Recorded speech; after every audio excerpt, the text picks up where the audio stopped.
Here's a news.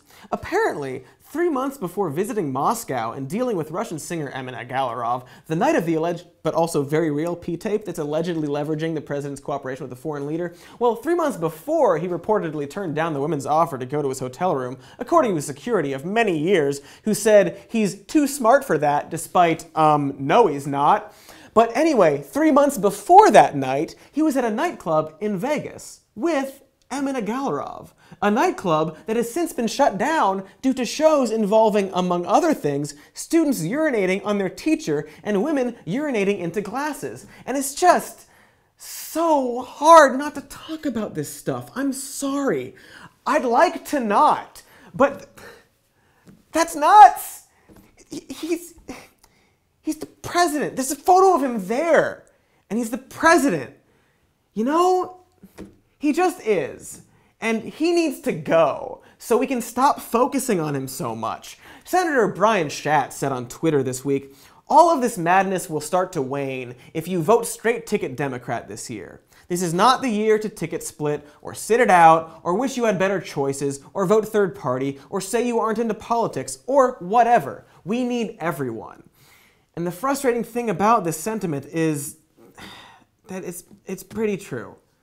The madness will start to wane, and we need them to do it. But Brian isn't just saying that he needs us. He's also saying that we need him and them, because we do, because there's no better option. They're the anti-Trump, so they don't need to be held to account or to any other standard.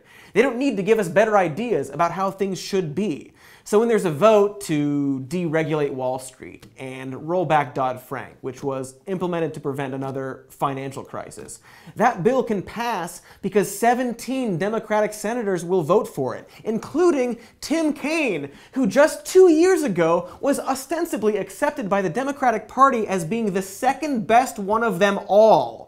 Another yes vote was Doug Jones, who famously and barely beat this real good horse rider who was also banned from the mall for hitting on underage girls. And it doesn't matter, because we need to elect the party that can get rid of the madness. But if you really think that anti-Trump is enough to win, then use it as an opportunity to be better, even riskier. When a Medicare For All bill is written, make sure every Democrat stands up for it instead of 17 again. When Nancy Pelosi says DACA and gun control don't need to be in the next spending bill, tell her, fucking, yeah, they do. There are no rules anymore. Swing for the fences. Say explicitly that you're going to tax the rich. You'll be fine. Trump literally said he would do that in that 60 Minutes interview from earlier. He said he would tax extremely wealthy people while not taxing poor people at all, and he said he'd have government-funded health care for people who can't afford it. Some very wealthy are going to be raised. There will be a large segment of our country that will have a zero rate. A zero rate. Universal health care. I am going to take care of everybody. He said all of that, and I don't know if you've noticed, but that dude got to be the president. And he's also said some pretty awful shit. He's also preyed on people's frustrations with the wealthy and powerful while also being one of the wealthy and powerful. And unfortunately, people bought into his grift. But that frustration, that desperation is still there. It's why teachers in West Virginia went on strike for more than a week. It's why there are 554,000 homeless people on any given night in America, yet there are more than 18 million vacant homes in America. 1% of people have more wealth than the bottom 90% of people combined. And when given the chance, most politicians, regardless of party, will still vote to deregulate Wall Street. Amazon is almost the first company to be worth $1 trillion. And they didn't pay taxes last year. And that's... Here's $1 million.